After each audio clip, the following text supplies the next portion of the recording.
Have you ever wondered how the US Navy designs those 100,000-ton hunks of metal that glide across the ocean instead of sinking to the bottom like rocks? Well, the short answer, of course, is computers, but that wasn't always the case. It used to take years just to design a new ship, and months sometimes to make even simple changes. In this episode, we'll meet the amazing woman who first used new technology to design ships. The book is Overnight Code: The Life of Raye Montague, the woman who revolutionized naval engineering. Raye was a single mother during the height of the Cold War, doing this work all alone. As the title indicates, she'd work many late nights. She was also a black woman born into the segregated Little Rock of 1935. That's a lot of strikes against her, but she refused to let any obstacles stand in her way, and she managed to achieve her audacious dream. Hello, history lovers, and welcome. I'm your host, Dean Carianis, and this is the History Author Show on iHeartRadio. This is a place where I love to track down hidden figures, and that's certainly what Raye Montague is, a hidden figure. She was somebody who was behind the scenes, but we all benefited from her insights and her abilities. If you've enjoyed freedom of travel or freedom of the seas, then you have people to thank like Raye Montague, who designed those ships. Our Cold War victories, all of these things can be traced back to the work that Raye Montague did. And a special welcome, by the way, to those of you watching via our YouTube channel, where you can enjoy my interview with Dr. David R. Montague, who's here to share insights into his mother's career, and also Paige Bowers. Now, Paige's name may sound familiar. She previously joined us to talk about her book, The General's Niece, the little-known Gaulle, who fought to free occupied France. You can enjoy that conversation in our archives wherever you're listening or watching now. You can find her at paigebowers.com. Paige Bowers holds a master's degree in modern European history. David Montague earned his PhD at Howard University and a BA at Morehouse College, as well as an MA in crime and commerce at George Washington. Okay, now that we've prepared to hit the high seas in the finest ships that technology has to offer, let's join Paige Bowers and David Montague to meet an incredible woman.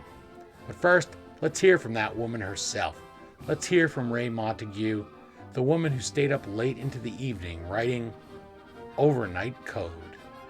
The day after I graduated college, I marched off to Washington, D.C., and the first group of people to call me in for an interview was the Department of the Navy. President Nixon was in office, and he called the Navy and he told them that there was a new ship design coming up, and instead of it taking the 2 years that it normally takes, he wanted the Navy to do the rough draft of it in 2 months. I brought that rascal in 18 hours and 26 minutes. And for that, my career just took off. I'm joined via Zoom from Atlanta by Paige Bowers and from Little Rock, Arkansas by Dr. David Montague. They're co-authors of the book Overnight Code: The Life of Raye Montague, the woman who revolutionized naval engineering. Thank you both so much for making the time to chat with the History Author Show. Thanks for having me back, Dean. I really appreciate it. And thanks for supporting this book. We're really excited to talk about Raye. I'm really excited to be here too. Thank you so much. Well, it's an honor, really, because when I pick up a book like this, and I felt like that about Paige's previous book, but this book's a little closer to our time. Of course, it's here in the United States, so I'm reading it, and that's why I read history, is to be inspired. And Overnight Code certainly gave me that. It gave me it in a bunch of ways, and it makes you look at yourself and say, what could I be doing better? And why do I ever complain? And why don't I work a little bit harder when I saw this? So I think that that's a great mission to have in a book. And here we have somebody who's related to the subject of the book. So this is all makes for a really rich conversation about a really rich book. Paige, I want to start with you because you are returning to the show. You went from this book, The General's Niece, about this forgotten de Gaulle, and now here you are writing a book, overnight code, you're going to the bowels of the US Navy Department, you're designing ships, working on engineering. So how did you end up here from there? And then how do you meet up with your co-author, who's the son of your subject? Right. What happened was I was actually working on something else, and my agent approached me about the Montagues. She had seen Ray on Good Morning America in February 2017, and she thought that that Ray had a very compelling story to tell. One thing led to another. I was launching a book in 2017, as you know, and then in 2018, I had this discussion with my agent about possibly doing this book. And because, the way I was looking at it at the time is, I don't want anything to be lost to history. I wrote a story about this very compelling woman who, lived kind of in her uncle's shadow, Geneviève de Gaulle. And I would hate to think that, this story about David's mother got lost too. And so it seemed like a very compelling story for me to tell. And then, and so one thing led to another, and David and I had a conversation, and then I spoke with his mother, and that the rest is history, I guess. It's nice when it all falls together like that. Yeah. It sounds I don't know if it fell together. Yeah, I was going to say it sounds so easy to me, but I know I'm sure it didn't. And you had to have all those phone calls and meetings, and you had to discuss things. And that brings me right to my next question, which is, you're writing about your mother, David. And I thought, as I was formulating this question, that there could be no closer relationship. In a way, you might rather write a memoir. So how does that happen? How do you evaluate Paige and say, yeah, she's the one, she's going to do justice to my mother's life? Well, I'll certainly start off from the back end. Paige has definitely done true justice to this project. But in terms of evaluating, it was pretty simple. Looked at information online about the general's niece, and not only about it in terms of what it covered, but looked at some of the publicity and marketing things that Paige did, some of the ways that she tried to reach different audiences with it. And she just seemed so engaging, just on paper. When I say on paper, meaning online, as I'm looking at this. And I was actually talking to my mother about it. And so, when I talked to her and I said, this is the person, I think. And, we got on the phone, and literally within about 5 minutes of talking, my mother and I both knew that, after the engaging kind of conversation we had, this is the person that can really tell the story the right way. Instead, and basically my mother was like, you need to do your due diligence and help and do research and so forth and find information. But this is somebody that I trust to be able to dig and find things and describe things in a way that really tells a much broader story than simply just about a career. It's about what she did as a person to inspire other people. I love how she gives you an assignment right off. Go ahead, Paige. She is like that. She was like that. I mean, when I spoke with Ray for the very first time, I remember thinking of that this was supposed to be a conversation where we were kind of feeling each other out to see whether the fit was good. And about 5 minutes into this conversation, she started going, telling me her whole entire life story. She goes, "You have that?" I'm like, "Oh, okay, so we're doing this." Supposed to write it down. Yeah. I said, "I thought we were just gonna kind of see whether this was a good fit." She goes, "No, I already decided I liked you." I was like, "Okay." This is very no nonsense. She made up her mind, and that's how it went. And it was originally supposed to be a memoir. Actually, I was supposed to help her get it down, and the project was originally presented as such. And unfortunately, she passed away right as it found a buyer. But we were able to shift gears and turn it into the biography that you have on your shelf. And I hope lots of people will want to pick it up and have it on their shelf, because definitely worth it. And that's something that I'm going to bring up, because to me, all of these history books they're kind of a how-to, right? They say there's no manual that comes with life or raising children or any of the things we have to do. And we all like to feel sorry for ourselves a little bit that way if we go too far and say, well, nobody told me these things. And that's something I always try to do here is I try to tell people, well, there are roadmaps. There's people who've gone this way before and they've had hard times and they've overcome them, and they can inspire us if we'll go find the book, read the book, and research it. And that's something that happens right here in Overnight Code. In fact, there's a phrase that I wanted to ask you both about in turn. I'll start with you, Paige. It's kick like the devil and holler for help. Tell me what you think of that. Well, kick like the devil and holler for help is something that Ray's mother told her. When you ever run into trouble, kick like the devil and holler for help. And when I had never heard it before Ray was talking about it. And originally I was hoping the book would be called Kick Like the Devil because I thought it was a little punchy.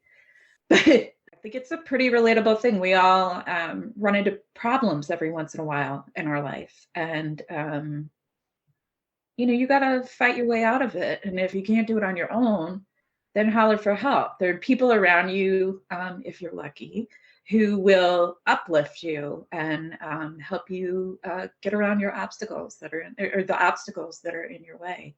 And that's what it meant to me.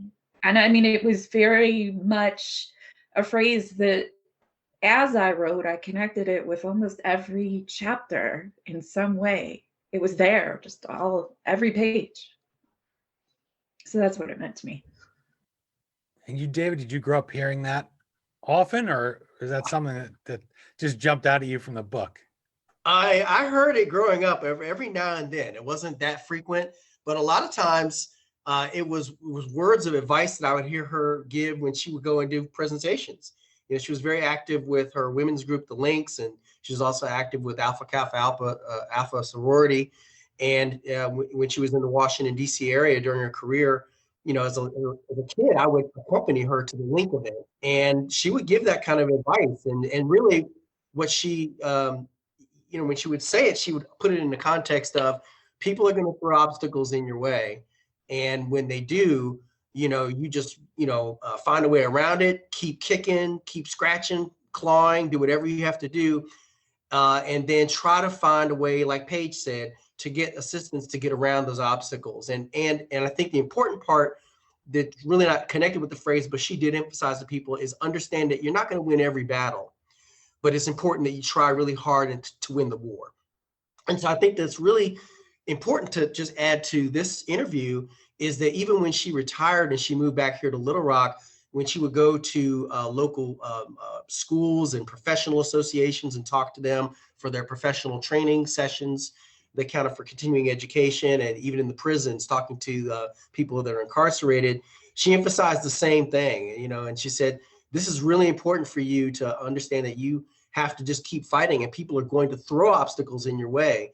And sometimes there are obstacles that you just need to overcome, like you need to learn how to do something, but there are people that intentionally throw obstacles in your way. And she literally created a PowerPoint that she was using kind of as a canned presentation, that she phrased it, turning obstacles into challenging situations. And so basically just repackaging, but it's the same thing. In her mind, you have to try to fight to win. And, like you mentioned earlier in your interview, nobody has a clear blueprint for how to live life, but you have to try your best to find the right path for you and to be flexible. And so really, that's a lot packed into one little phrase. But I tell you, a lot of times when she said it, she was kind of laughing when she did it, like she got over on somebody that tried to put one over on her. So she would just say, kick like the devil, so. Yeah. I wanted to ask you, David, about the cover photo of Overnight Code, because here we see Raye Montague. She's focused so intently on the model of a submarine chaser, I believe it is. And I thought to myself, I'm going to put myself in your shoes. You're a little kid. You're going in there. Kids don't have any patience, right? And we always have something we're excited about. When you see her like that, do you approach her? Do you wait? Was there a rule? How did she manage to wear those two hats that seem so different? Well, that's a great question. And, you're right. I actually did see her. I spent a lot of time at the Naval Sea Systems Command growing up. In fact, my mother, when the Navy honored her and we went up to Washington, D.C. to be honored at NAVC, at Naval Sea Systems Command, she made a joke to the audience that that I spent so much time, I was really like a child of the Navy, myself, even though I've never been in the military per se, so and also joked that because she was a single parent and the Navy needed her to travel so much, she kind of found a way to kind of mix work and personal together to really expose me to lots of things. So she joked with the Navy that I got a chance to travel the United States on the Navy's dime back a long time ago. But to be more specific on your question, I took a learning. It was a learning curve for me, as obviously as a little kid. But when I knew for a fact, I'm not sure exactly what age, but when I would see her at the office, I knew she was focused on work, and I never felt as though I couldn't ask her about something, but somehow I guess she instilled in me knowing how to use discretion so if she's busy having a meeting with somebody or talking to someone, unless it's really an emergency, kind of give her some time and then approach her about something. But she always would make time for me and would balance, and it's amazing to me that, as busy as she was, all the committees, all the boards of directors and things and travel that she did and late night work, she still found time to switch those gears and attend the parent teacher meetings, take me to bowling on Saturday, take me to my Cub Scout meetings. She was active with me, baking cookies for me to take to school, and just made it work. And it really instilled in me that, if she could do that, then since I didn't have a father figure in my life growing up, now that I'm a father, that meant I can do that too. But I saw her do that balance effortlessly, in my mind, effortlessly. I know it was a lot of effort for her to do that, but she never let me know that it was a struggle for her to make sure that I was important in her life. Something I'm thinking to myself, all these things. Now she's taking you to go bowling and she's baking cookies. And I thought, when does this poor woman sleep? And then I realized, oh, right, that's why it's called overnight code, because she didn't have much time to sleep. Yeah. And I don't know how. I'll tell you, I am not very good at that. I will confess to switching things. And I'd like to do one thing at a time, and it takes all my mental energy. And I'm still maybe a cranky little kid where I don't want to switch. Here she's in 8th grade. She says, I want to be an engineer. And the other 8th graders are saying, oh, you want to drive a train? You mean that kind of engineer? It's just incredible to me that she knows. And that's such a blessing in its own right. But it's an audacious dream for any child to pick out of 8th grade who doesn't know how much technology is going to change, how much they're going to have to learn. Here she is, a Black girl, and she's in segregated Little Rock. So she had to look up to somebody. You talked about not having a father figure. Who does she look up to when she makes that audacious plan, when she says, that's my goal, I'm going to be an engineer? Whose shoulders did she stand upon? I would have to say my grandmother, Flossie. My mother used to always say that my grandmother, Flossie, was the wind beneath her wings, and, always made her feel that she could accomplish what she could. And I remember my mother telling the story of when she was young, because my grandmother actually passed for white in Arkansas, and they were on a bus one day, and my mother really didn't understand. She knew there was differences in terms of what was going on with segregation and so forth very young, but it didn't really hit home for her until she was on a bus one day, and my grandmother picked her up and put her on her lap. And then all of a sudden the bus driver stopped and made her move out. I don't know if they were in the white portion of the bus or not, but basically they just got off the bus because a lot of people started talking and it became very stressful and embarrassing. And so the bus driver gave them a hard time. And so my mother, my grandmother always worked very hard to make my mother feel like, even though not just based on race, but based on gender as well, there were so many obstacles in the way. And one example was that, my mother didn't want to take home economics. And, in those days, if you were a girl in school, you took home economics and the boys took shop. And my mother was like, well, I like playing around with stuff and building things, and I don't want to I have no interest in cook. I mean, I can follow a recipe, but and so my grandmother went to bat for her with the school, because that's a fight against the school district, at that point, fighting policy and fighting these perceptions about gender roles very early on. And so I would definitely say my grandmother heavily influenced my mother. And in fact, when my mother moved to Washington, D.C. and started working for the Navy, my grandmother actually sold her shop. She had a hair salon, and moved to Arkansas to help raise me when my father left. So I would say her. And then also I would say Irma Holiday, in terms of a non-relative, was a school teacher of hers. When she was teased, like you mentioned before, about wanting to be an engineer, and Irma Holiday was one of her teachers and pulled her aside and told her it's okay to dream bigger than other people around you understand at that point in their lives, and that she should aim for the stars, and at the worst she could reach the moon. And then later on, she was able to actually do a project with NASA, and to be able to contact Irma Holiday and let her know that she really took that advice to heart. I did it. Yep. Amazing life, and not something that just drops in her lap by any means. And that's part of this inspiration that I got from it. And then I'm thinking of all those engineering things and computing things. And I wanted to ask you, Paige, because you had the job to decode all of this code, so to speak. How did you figure out how to dig into that? How much did you have to really do, or was it more life story stuff?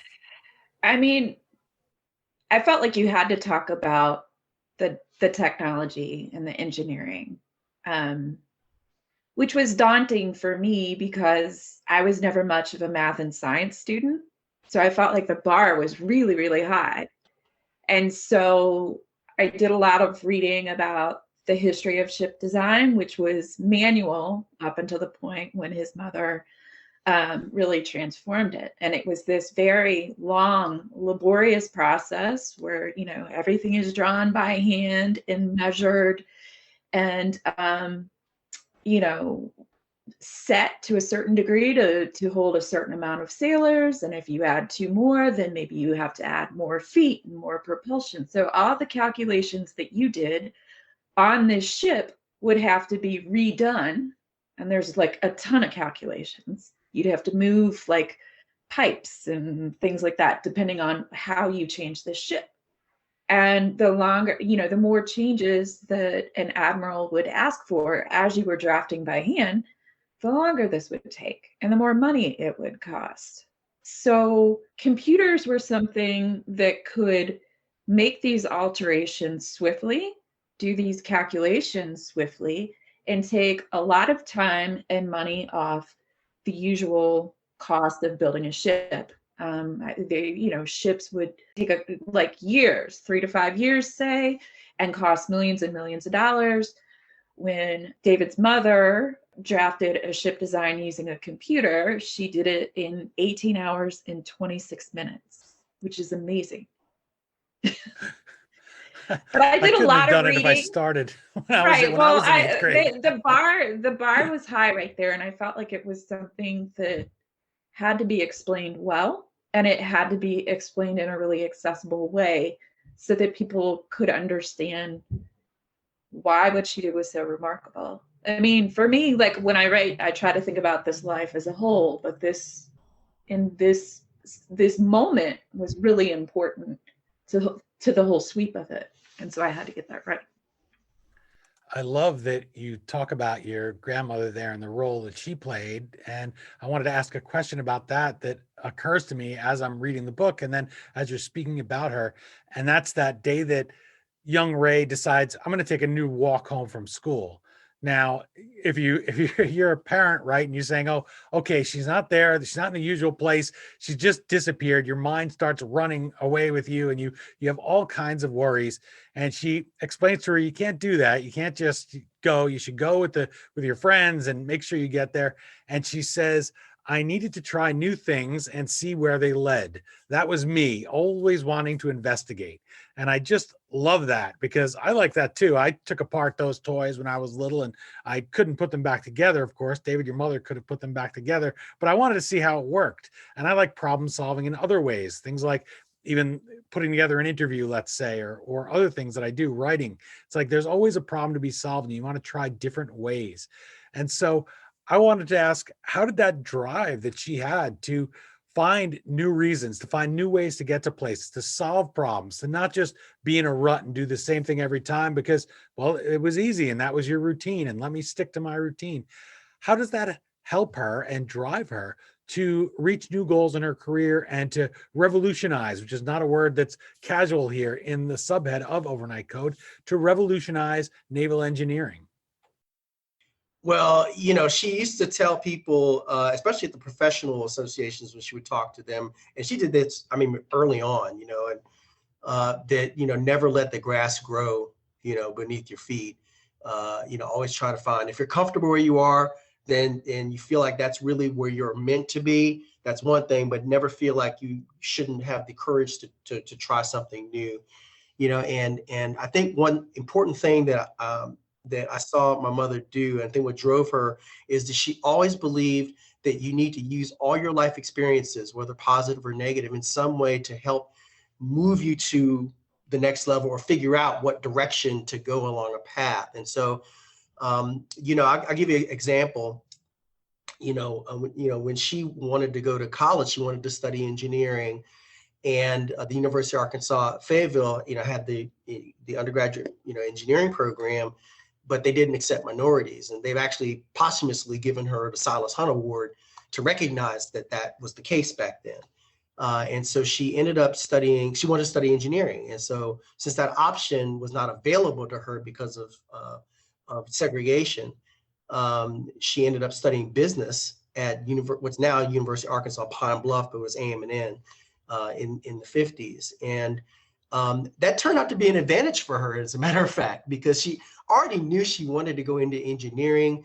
She just needed the opportunity to learn computers and the basics of computers and structure and theory and those types of things. And of course, later ship hull design and all those things. But the irony is that as she rose in her career as first an analyst and then an engineer, when she finally got to senior levels within the Navy, she found that that business degree that she ended up by default doing because she wasn't allowed to study engineering gave her the ability to not only do the engineering well, but to perform as a government manager, so basically what I'm saying is she really felt this drive to use whatever you get, whatever lemons you get, turn it into lemonade and find the right way to make it taste just the right way for you. I also wanted to mention what you alluded to there. She never gets that engineering degree, right? She accomplishes all this without going through that training as a young person when she's trying to. And she doesn't let that discourage her and say, well, I guess I will go back and take that home ec class. She sticks it out and keeps trying. And the computer that she starts with, I wanted to mention this as an example of what she's dealing with here and how much is this computer, not this computer we would let do all the work for us. And that's that she starts off with the UNIVAC computer, which is 1,600 pounds, short for Universal Automatic Computer. And I looked up the stats, and my iPhone XS here has 3.5 million times the memory, and it processes over 1,000 times faster. So this gives you an idea of the technology. It's her. She's the computer. She's the one doing the work, and you probably punch cards, and she's trying to work with this giant machine that you have. And even when we did go to the moon, you mentioned NASA. When we did those computers couldn't stay on for 24 hours. That was not something you could make if you're the U.S. government. And yet, never mind what we would have had at home at the time. And that's 1969. So think about what she is dealing with as far as computer technology. It's really that problem solving. It's her trying to find those new paths, no longer just to get home from school, but to do her work. And I just love that puts her on that road. So I wanted to ask about that a little bit. What role does that computer play in her life in helping her on that road to revolutionizing naval engineering? Well, quite frankly, it just opened the door. Working on the UNIVAC itself, And, she was working with people that did have math, science, engineering, computer science, and now computer science, math and They science. worked on the Manhattan Project. They worked on the Manhattan Project. They had Ivy League degrees. Yeah. And she laughed because she joked with folks that they asked her if she knew how to use a computer because she had a business degree. And she said yes. And the reality was she'd never seen a computer before. I don't think there was one in Arkansas at the time. So just like going back to your previous question before, she learned to really pay attention to things and use her opportunities in a way that would help her. And she wasn't using it to get around people or over people or take advantage of people. She just really had this desire to learn as much as possible. She was fascinated by it. And then, the just learning how to use the technology, and then later on actually doing the ship systems improvement project, which helped her to do that impossible task. And then later that project to do the draft of the naval ship, that just opened everything up. But she just was naturally just hungry. She claimed she had a photographic memory, and she always let people's assumptions about her, she used those assumptions, mostly negative, to her advantage. And they would assume that she was not able to pay attention to what they were doing on those computers. And then when they were not showing up for work, or when they just refused to put in the time to get the compute, like you said, the computers couldn't stand all the time, and they needed people to work shifts. So some people just refused to do it. Next thing you know, people trusted her and they kept promoting her. Just great. I just love that she's finding that route. I'm stuck on that image of using that your whole life, because what a great message to anybody who's looking to get somewhere. Don't let anything stand in your way. Find a way over, under, through. That was one of the things that Theodore Roosevelt, they used to do scrambles. They called them with his brood of kids up there in Oyster Bay in Long Island. And they would just set a point and say, you're gonna make it there. Let's all race there. Scramble sounds exactly like what it is. And I feel like that's what she did. She said, I don't know what my route is going to be, but I'm going to get to that final end point. And, oh, hey, you have to have a degree. Well, they won't give me a degree. I'll go this way. I'll watch, I'll learn with my memory. Although that does scare me a little, David, to have a mother with a photographic memory. That's a little scary. I'm glad my mom's memory is not that good, because I don't want her to remember all the things that I do. I'll tell you that. You're enjoying my conversation with Paige Bowers and her co-author, Dr. David Montague. They're authors of Overnight Code, The Life of Raye Montague, the woman who revolutionized naval engineering. You can find more on our guests via the historyauthor.com page for this episode. I want to quote your co-author from your previous book, Dr. Montague, Artemisia Stanberry. She's assistant professor of political science at North Carolina Central University. She writes here, Overnight Code serves as a reminder that even in the toughest of environments, if you give someone a chance, they will excel beyond expectations. It is the lesson, the story, and the life of Raye Montague. David, you and both of your co-authors here teach young people, and you are executive director of online learning and faculty mentoring at the University of Arkansas. So I read Overnight Code with an eye on that already myself, because I'm interested in mentoring. I'm interested in giving people a piece of advice they could use, maybe changing somebody else's life for the better, especially young people who are struggling to find out that idea of what to major in, or what do I do, or I can't do that. I can't get an engineering degree. Too many doors are closed. So when I read that by your co-author, I said, that's just perfect, because I read in Overnight Code so many things about how your mother loved to speak to kids and young adults about finding and achieving success. And so here it is in book form. Here she's available, still immortal on my bookshelf. So say one of our listeners is maybe a person who's in their early 20s, maybe they're teens looking for a way to make their dream come true, or maybe they're an adult like all of us, and they're looking to inspire somebody. They know, I have a student that's smart. They're really not sure what they're going to do. They give up so easily. They have a hard time. They think everything's stacked against them with a lot of obstacles. Give us a story from your mother's career that will encourage them to stick to it and find a way to that end goal.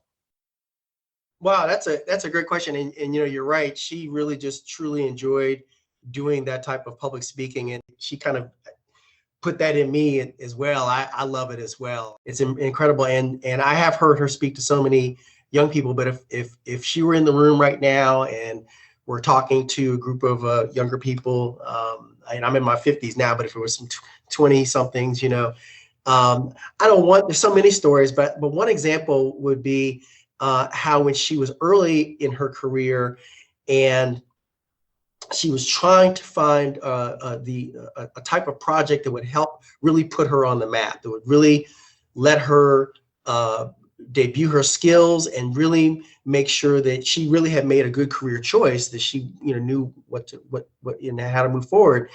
And so she was given a project to be able to address a problem that had been looked at by a previous team of engineers for a while, and they had not been able to make the project move forward. And so this is in Washington, D.C.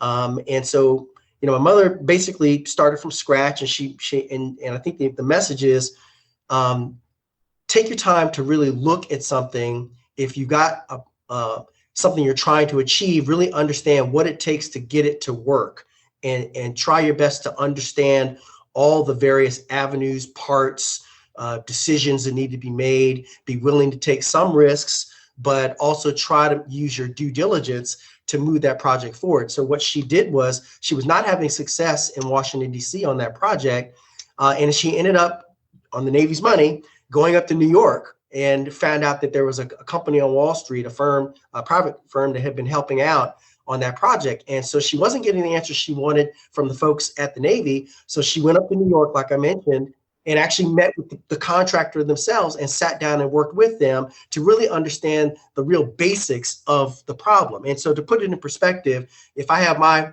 iPhone right here, it would be like someone at the Navy telling her, well, you just have to just go here and just, hit settings or that type of thing. But it wasn't that simple. She needed to go to the folks that understood, how does the technology inside the iPhone actually work? So that's what she went up and learned how to what was going on. And she was able to finally overcome those obstacles and figure out how to make that project work. And so basically that kind of laid the groundwork for what later became the project that helped her with the draft of the first naval ship, which just opened up everything in her career. So I think her message to them would be, something might look like an impossible task to you, but really give it a fair look. And not everything's impossible. You have to try to look at it objectively, try to understand what's really needed, bring in additional resources if you need to, put in the hard work and the time necessary to do that. And if you really believe that that's a goal you're trying to get, then you can make it work. I just also believe deep down in her heart, if someone told Raye Montague that something was impossible, she's like, I'm going to show you. I mean, that was kind of, I didn't know her for nearly as long as David has. His whole life almost. Yeah, his whole life. But to me, I got this distinct impression that if anyone told her you can't, or this is impossible, or don't go this way down the sidewalk, that was almost like, oh yeah, I'm gonna, it was like putting down a challenge that she was not about to back down from. So, and can I add one more thing? Go ahead. The next question is, I think what helped her along, and the message she would also give to those young people, in addition to what Paige is saying, is that take advantage of and understand the realities of your situation. So not only was she just trying to figure out how to achieve in this project, she was dealing with, and I'll use the $10 word, variables. She was dealing with these variables, with being a minority, being a woman in a male-dominated field, and having to overcome those things too. So, you use what you have out there and try to understand that not everybody's going to see that you really can do that. But like Paige said, my mother did not believe that just on the surface, if you tell her something's not doable, that's the case.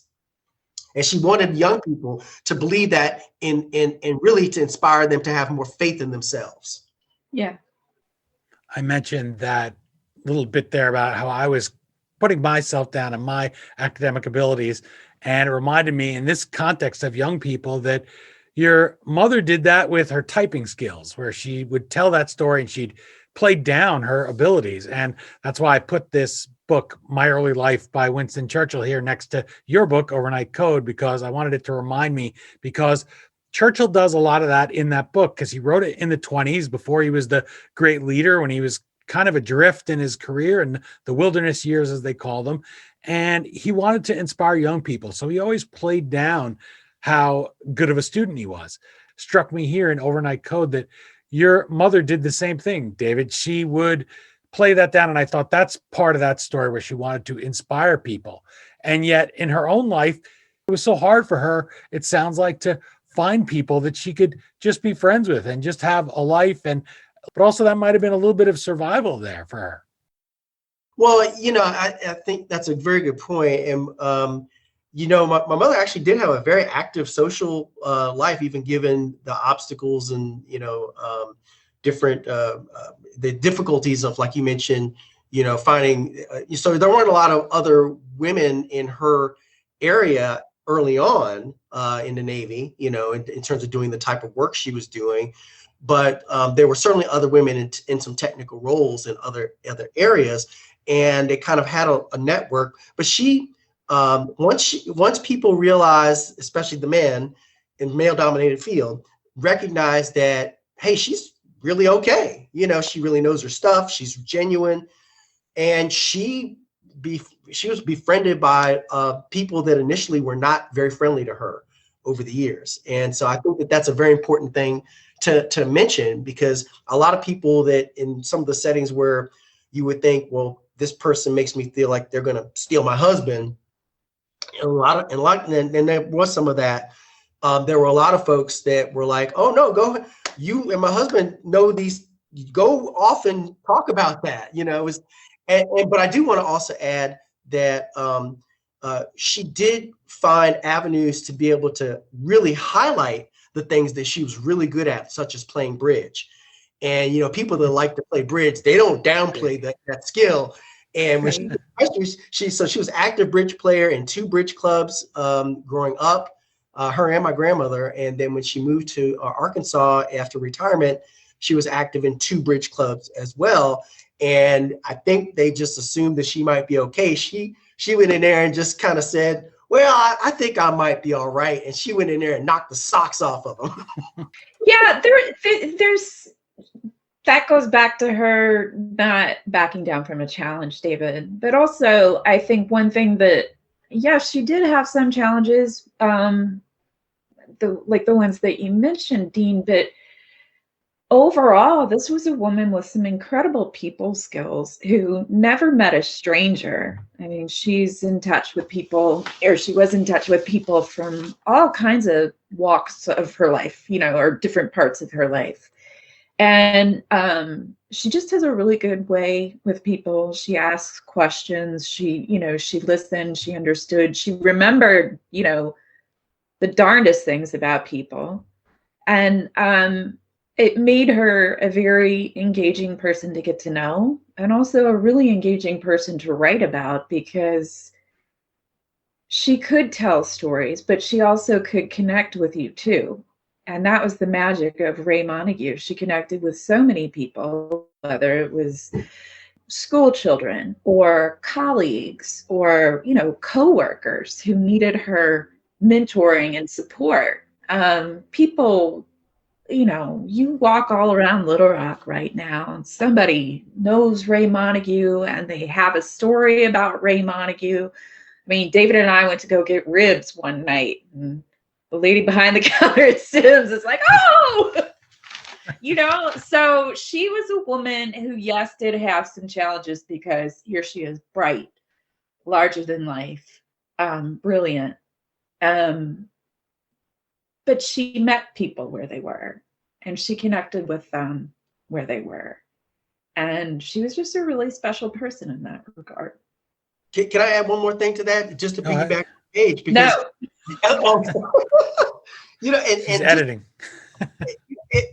One thing that I think she learned along the way, even with all those obstacles, roadblocks, is that she firmly believed that it's important to value everybody.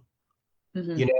And I think because she valued everybody, it made her more open to reach out and befriend other people and get to know them. So she didn't care what you looked like, where you came from, what you believed in, whatever. That didn't matter to her, because you are someone that potentially could be have some role relationship in her life, whether it's just as a coworker, friend, a mentor, a bridge partner, whatever it might be.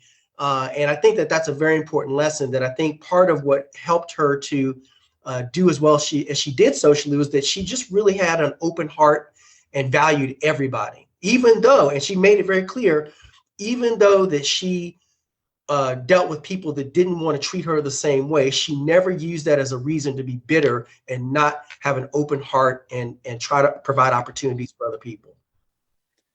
I want to say one little tease for people listening for the book. I won't ask you to tell this story because I want them to pick up Overnight Code. And that's okay. They tell many stories in history. People have a setback and they turn it into something positive. Well, here's a lady who she gets hit by a truck, right? And she and she manages to turn that into a positive for her career. So you'll have to pick up the book to hear that one, but I did want to mention it. Also, you talked about valuing people, getting to know them, recommending small details or remembering small details of their life. Throughout her life, you write in a footnote of Overnight Code, Raye enjoyed writing obituaries for people. She believed it was a service to the family and gave them a tangible recollection of a loved one.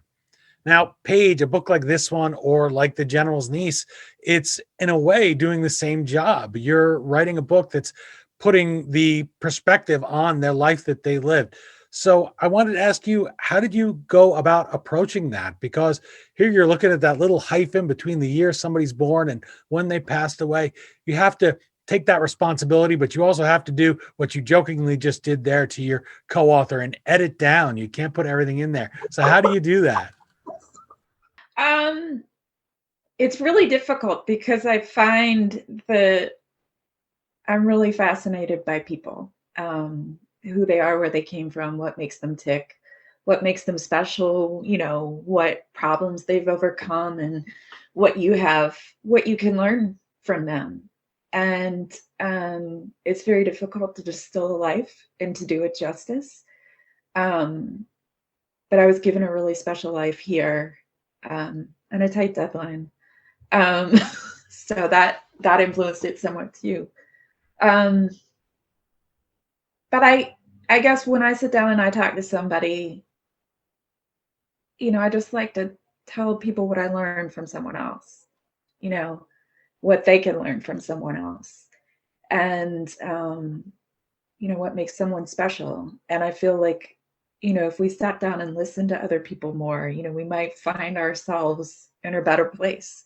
Not only did I learn from David's mother in this time, but I feel like I learned a lot from David too. And that, to me, he's a really interesting person. Like, he's talking about his mother, but he's like a whole different book in and of himself. And I'm grateful to know him and to have been able to work with him on what was really a labor of love. Did I answer your question? I think so, because I feel the same way. So I'm nodding along with you. So it was good to talk about that, because you wonder, and I'm sure people listening wonder, okay, these two people are thrust together. Now, when they go off the air, are they going out and having dinner together? Simple little things like that, because you want to think that when you read a book and say, well, this is a labor of love. Who wants to read a book that is one of those that's just cranked out? And, I'd rather read one, as I know that some of them can be very fine, but I'd rather read a book like this. I'd rather flip it open too and find some great pictures and see that life.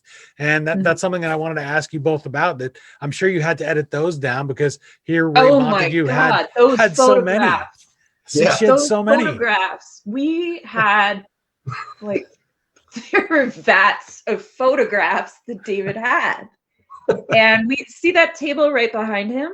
We sat at that table and had to narrow down this trough of photographs to like 25 to 35 or something like that. And he's got beautiful photographs. We don't even know who some of the people are, of Black life in Little Rock at the turn of the century. I wish I knew some of the stories behind these photographs. Maybe Raye knew, But they were beautiful photographs. And I'd set them aside and be like, gosh, this would make like a really good exhibit if we knew what was going on here.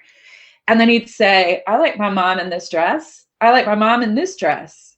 Oh, I always liked her in this dress. And I'm like, you can't just have these in here because you like your mom in a dress. And he goes, what are you doing?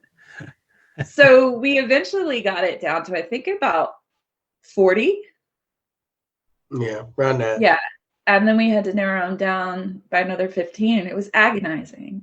It was very tough. It really, but it was fun because we got to pick on each other, and that was kind of fun. There's some great photos of David as a baby, like, and as a child that did not make it into this book. David at Morehouse that did not make it into this book. And I think maybe the next thing for us is to just put together like a coffee table photo book of all like these pictures that didn't make it in. Because I would look at that. You send them to me now, and I will edit them in right here. I'll have them going for people watching on YouTube. They can see a little montage there. Yeah. You running around when you're little. But all those photos, what they meant to me was that here she had so many accolades. In fact, you list them in Overnight Code. And one of them is a replica of a cannon off the USS Constitution. And those are usually only given to you if you're a retired admiral or you're a general. And here she has one. But which of those artifacts now really of her life do you think meant the most to her to say, I did that in my career. I was recognized for it? Well, I'll tell you the very quick backstory on the cannon is that some she didn't realize it. They were surprised her at her retirement ceremony. She did 33 and a half years with the Navy. And when we went to the retirement ceremony, she found out the people at the facility where they were making those cannons had stored some of the original brass from the ship and it stored it away, waiting for her retirement, and actually produced it specifically for her. Wow. and presented her with a note telling her that. But I would think that the most favorite, the one that she talked about the most in terms of accolade, obviously she was happy about the Meritorious Civilian Service Award because that opened up her career. But I think the one that really hit home for her the most was at her retirement. She was presented with a United States flag that had been flown over the U.S. Capitol with a certificate of authenticity from the architect of the Capitol. That's something that can only be done at the request of a member of Congress. David Pryor, I think it was, that had made that request. But they presented that and the flag and the certificate to her at her retirement. And, she was just so blown away. I remember she just, tears were coming to her eyes. And then, I thought something was wrong at first. And later on, I came with her and said, well, Mom, you got so emotional about that one particular thing. What is the deal? She says, I've got all these other awards and all these other honors, but to be honored by my nation and having a flag flown over the U.S. Capitol. And we grew up in the Washington, D.C. area. Right. Spent a lot of time at the Capitol in her honor, and then presented to her. She just said that just blew her away. She could never imagine that she would be officially recognized by her government and the Navy. And she loved the Navy. She loved the Navy. She was so proud to support sailors and Marines, but to have that honor, to have that flag flown over was, I think, really one of the most emotional accolades she ever received. And I think one of the things that she also said a lot when she looked back on her life, and when she considered moments like this flag or the Meritorious Civilian Service Award, one of the things she said a lot was, can you believe it? Yeah. Can you believe it? She's like looking back, like, I think once you get to this point and you know what it took to get these things, maybe you don't really, maybe everything that came before the flag didn't really sink in until then. Like, it became very real and very tangible and very emotional, because at one point in her life, she did not have the same rights as other people who did not look like her, who did not have the same skin color. And to have that American flag given to her for her service had to be overwhelming. Had to be. I have one final question, and it's a quote by you, David, here in Overnight Code. You say, Mom dealt with so many obstacles, yet always found a way to achieve despite the odds against her. Sometimes we look at a historical figure, we read about somebody, and we say, she was special. and your mother certainly was special. But then there's always that little devil that pops up on our shoulder that says, well, you can't do what she did because you're not special. Oh, come on, look at the drive, look at the ability you can't even balance your checkbook. Look at the abilities she had. So where it's easy to just sit there and not do anything and leave her on the shelf and not let her inspire us. And I think that would be a tragedy. I'm so glad that you wrote the book about her, and the Paige, you managed to do all this hard work also, and the two of you joined forces to do it. So I Wonder wanted to twin ask, powers.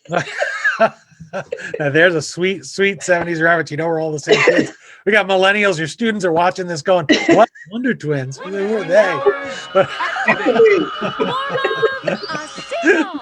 I have to resist you. I'll pop that photo up for sure for people that are watching. Everyone else is going to have to Google it at home. But yeah. Now, see, if I said that, I would seem unserious. But but I wanted to ask, how would your mother inspire somebody to pick up the book? I don't know that she would want to say, well, hey, pick up the book, but to be inspired by her story, certainly, clearly that was important to her, to have people be inspired by her life. So what would she say to people to say, hey, read my story, see what you can do, and see how you can overcome the obstacles in your life and stand on my shoulders, just as she stood on her mother's shoulders and the shoulders of so many others, and say, you can do it? How would she pitch to them Overnight Code and have them add it to their shelf in a place of honor? Well, I love that question. And, just to put it in context for your viewers, and listeners, my mother didn't really think that society would even be interested in a book about her.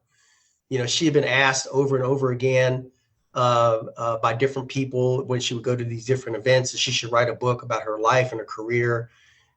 She initially thought they meant just her career, but later she realized kind of about her life as well.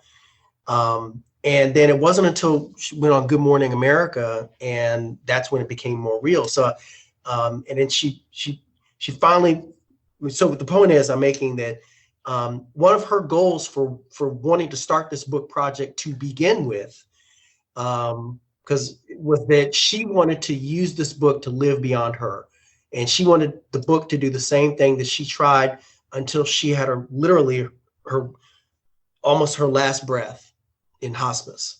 And that was to try to just encourage, inspire anybody that she could to know that if they really believe in themselves and they have the acumen to actually accomplish that goal, and they're willing to put in the hard work, that they can do it, and they need to be willing to put in the effort to overcome those obstacles that come in her way. And that was her goal. So I would encourage anybody that, and that's what she would say, I should say, that she would encourage people to get the book because it tells the story about her and does exactly what she was doing when she was alive and breathing.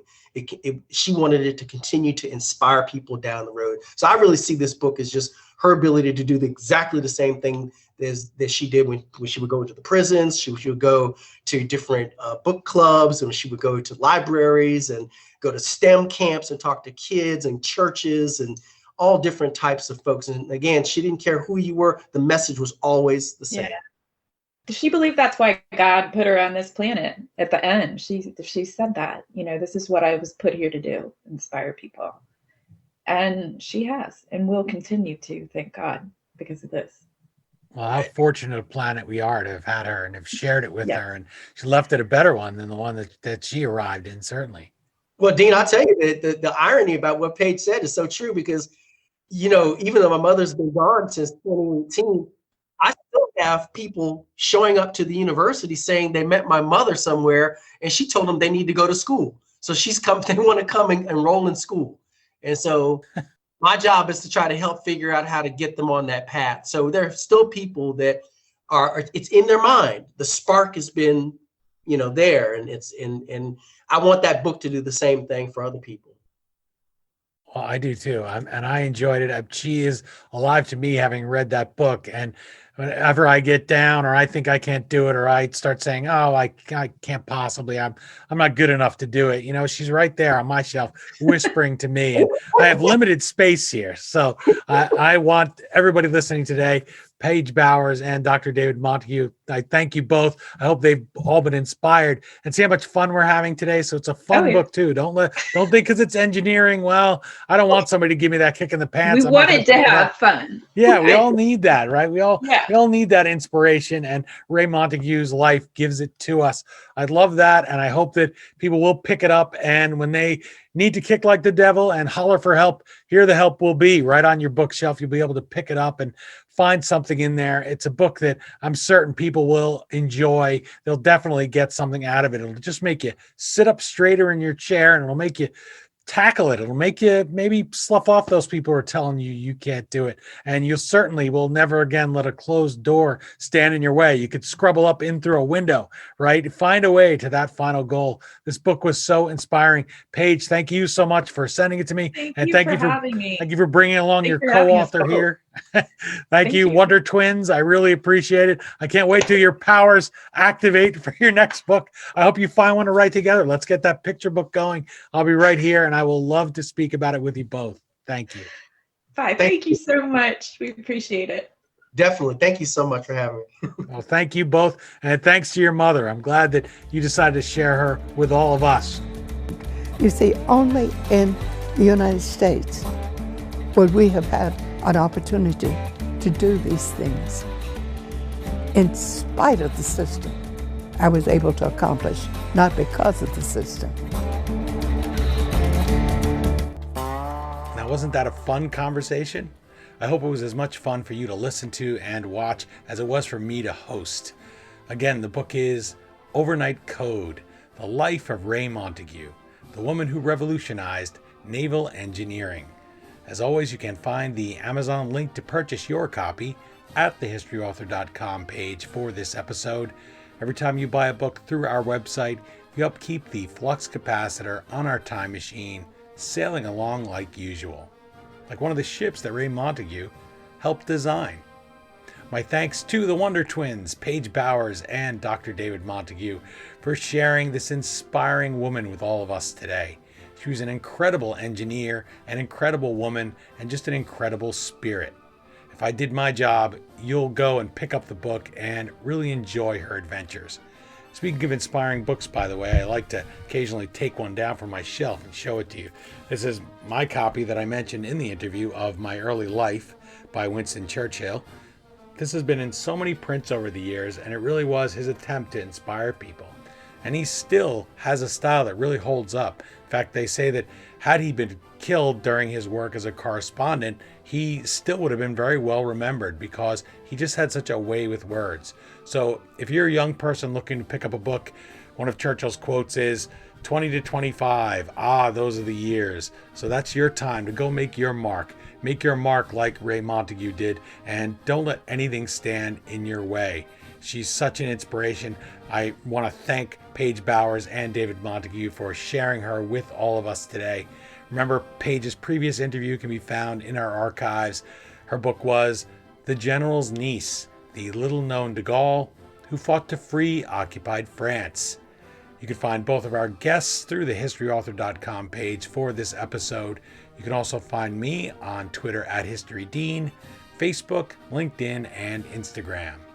If you watched this interview via YouTube and enjoyed what you saw, please do subscribe. The visual elements are something that are a lot of fun for me to be adding. I feel like I'm back producing TV again, except I don't get called into work at 2 a.m. to do breaking news, so this is much better.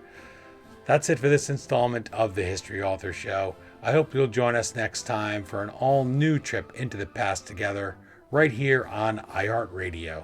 And if you're an iTunes subscriber, please take a minute to leave us a review. Until our next trip into the past together, thanks so much for time traveling with us today, and have a great week. We still call it Broadway, but what's in a name? Take it from Georgie, it isn't the same. On the east side, west side, things ain't like before. There are tears in the eyes of the regular guys. Oh, New York ain't New York anymore.